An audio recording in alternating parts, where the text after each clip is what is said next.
Hey there, welcome back to another review.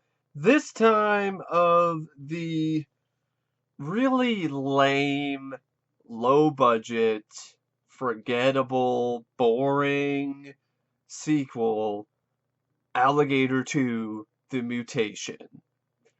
A film that I wish had mutated into a film that was remotely decent.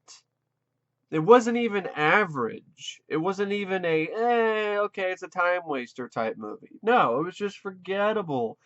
And for the most part, really, really shitty. There was a few instances, there was some things about it I didn't mind, but other than that, it's definitely a film I have no desire ever watching ever again. And this is a film that I remember not minding the last time I saw it. And then I sat down and watched it again because I saw Alligator again, and man, this film was a lot worse than I remember it being. Alligator 2: The Mutation is a direct-to-video sequel to Alligator, and it's almost kind of a sequel in name only because it might as well just be a remake. Because it's basically the same plot. There's a cop, and there's a giant alligator that's been exposed to growth hormones that grew to a large size, and it's on the loose, and it's up to some cop to stop it. There's even an alligator hunter that's brought in, but this time it's a Cajun alligator hunter played by Richard Lynch, who was like one of the few things about this movie that was good to me. I thought Richard Lynch had a fun time. He as his character, Hawk and Hawk Hawkins, and he was the best. I thought it was the best thing about the movie. Really, was Richard Lynch. Uh, but he couldn't save the film.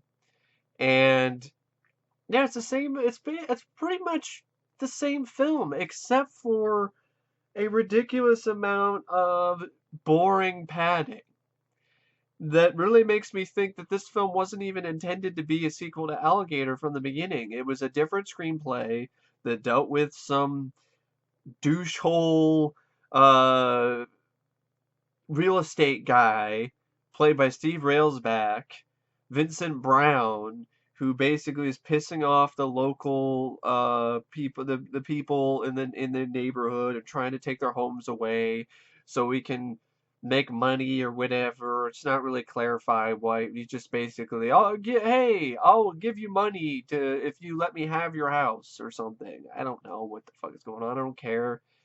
And so they're upset, and so they want to do something about Vincent Brown. And so there's a lot of padding with this sort of plot. So you have it seems like the alligator in Alligator 2 is completely secondary to the plot. It's just like, hey, oh, and by the way, there's a giant alligator. And there's also a cop who's trying to, stop it from eating more people. By the way, that's also happening too, amidst all this boring shit of a mayor who's corrupt, and then his daughter who's not, who then who ends up forming a relationship with our main hero's partner, and nobody gives a shit. I know I don't. And then, you have an alligator. And the film even uses stock footage from Alligator. It's so bad, and it's so cheap, and it's so lazy and uninspired that it reuses stock footage from the first movie. So, Alligator 2 came out in 1991. It's directed by Jon Hess, who wasn't the original choice to direct the film. Brandon Chase, the producer, was originally slated to direct the movie before Jon Hess was hired as the director. Jon Hess, he hasn't really gone on to direct really that many not that many good movies, not all great ones. But before this, he did direct Watchers as Corey Haim, which I do like. So it seems like he had Watchers, and then that's about it. Because then he had just a string of crap like Alligator 2. Um, and I guess originally Shecky Green, who was an older guy at the time, who was barely in any movies, he was an older actor. He was most well known for being in Mel Brooks's History of the World Part 1. He was originally he was the original casting choice for the lead of David Hodges, who's played by Joseph Bologna or Bologna, however I think it's Bologna. I don't think it's Bologna, but and I don't think either casting choice was really the right one. You can tell that the producer had no idea what the hell he was doing when he was thinking about casting an octogenarian as the main lead in this movie. But he was willing to do that. But then, okay, oh, Shecky Green couldn't be in it, so it's like, who else can I miscast as the lead? How about Joseph Bologna, who looks like the police chief, or he looks like a school teacher instead of a badass cop? See, I get what they're trying to go for. Okay, he's an everyman, like Robert Forster was. But the difference is Robert Forster, he was believable as a cop. And he was believable as a badass because he had that swagger and it was believable. Joseph Bologna, I don't buy this shit at all. I don't buy him being a badass. Not one bit.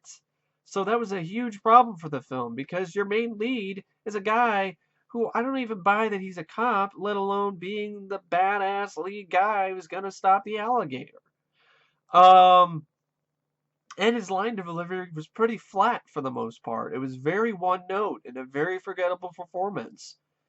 Uh, Dee Wallace was also in this. Dee Wallace Stone.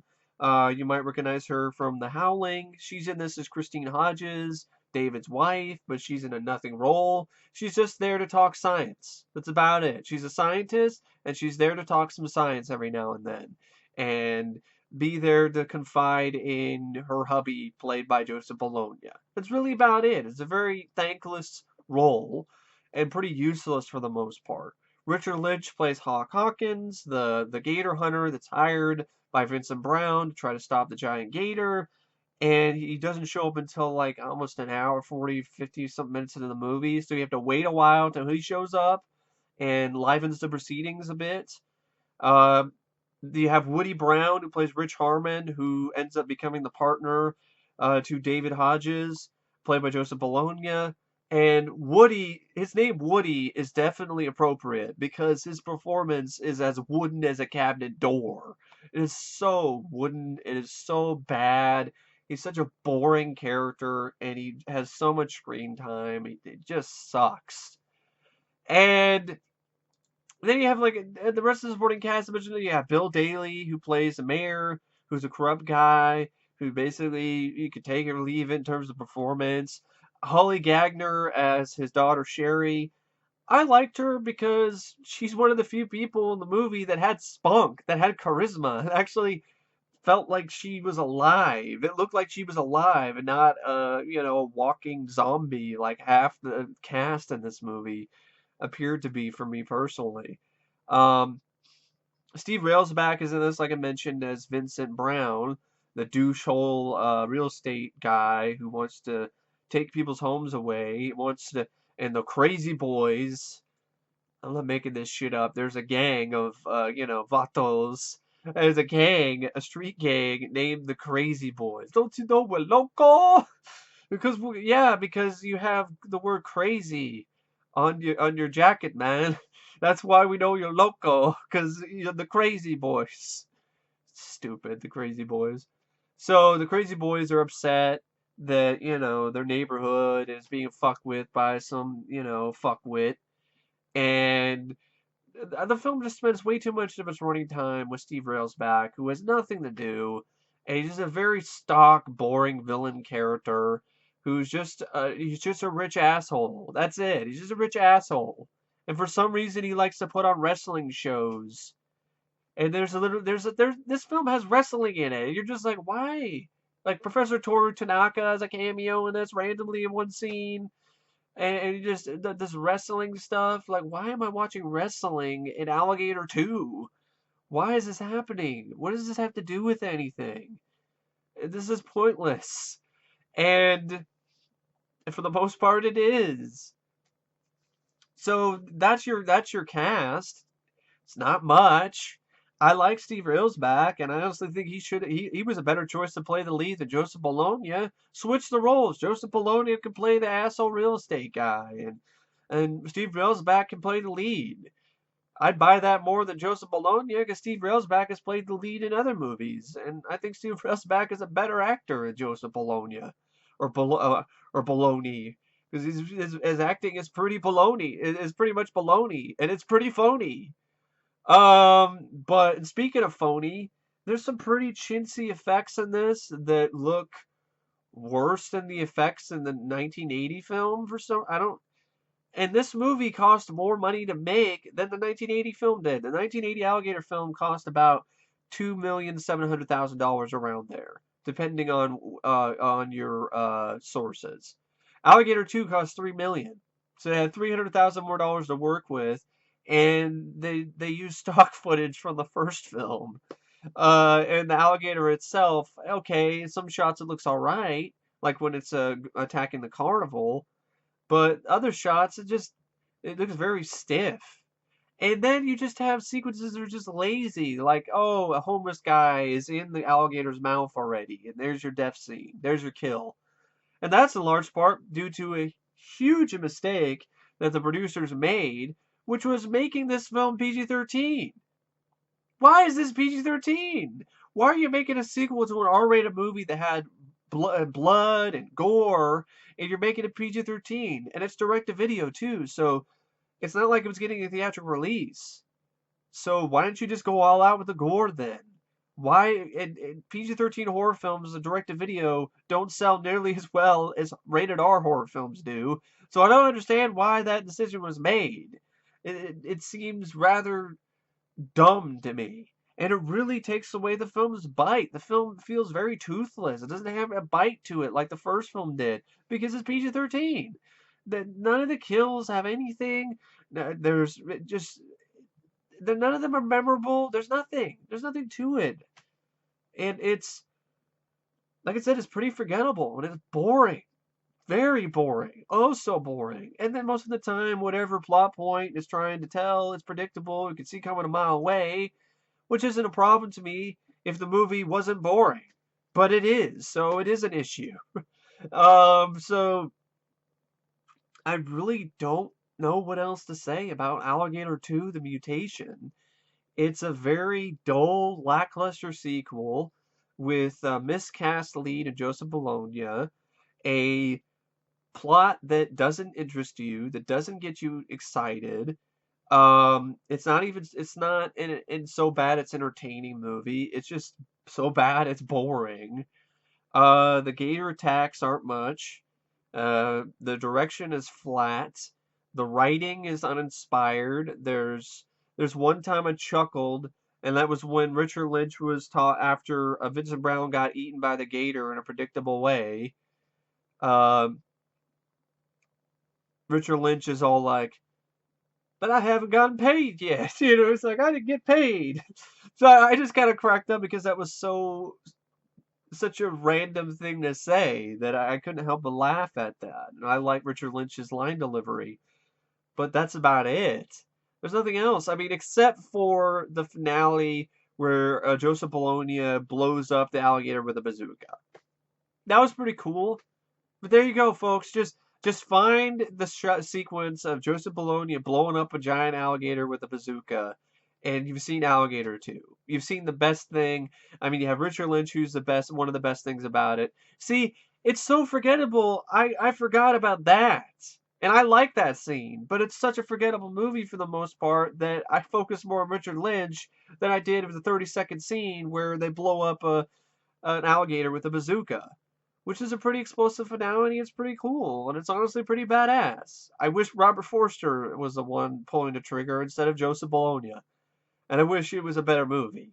I definitely wish it was in a better film than Alligator 2, because it's a pretty shitty movie. It's a giant heap of alligator dung. It's not the worst thing I've ever seen, but it's definitely not something I want to watch again. It's definitely not a film I'd recommend, and it's definitely a movie I understand why it's not available on DVD in the United States. I totally understand why. It really does. In my opinion, it could stay on VHS or on DVD overseas because I don't think a DVD or Blu-ray should be wasted with this movie being on it. So yeah, I don't know what else to say except it was rated out of 5 stars. I'd give Alligator 2, The Mutation, 1.5 out of 5. One, because, I mean, there's a half a star for the one for the Richard Lynch performance. There's another half part of the half star for the bazooka, and another half a star for maybe, and maybe like some of the effects, but that's really about it. It's a really lame Gator. It's a really bad. I think it's a pretty bad movie. It's not as bad as Alien 2 or The Alien Dead, but it's not very good either. So anyway, thank you for watching my review of Alligator 2, The Mutation, a film that sucked, but it wasn't so bad that it pissed me off. It was just one of those, yeah, that was pretty bad type movies. So it doesn't even get me that it doesn't even rile me up. It can't even rile me up. It's that lame. It's not even so bad that it gets a good rant. It's just lame. But anyway, thank you for watching my review, and I will see you guys later. See ya.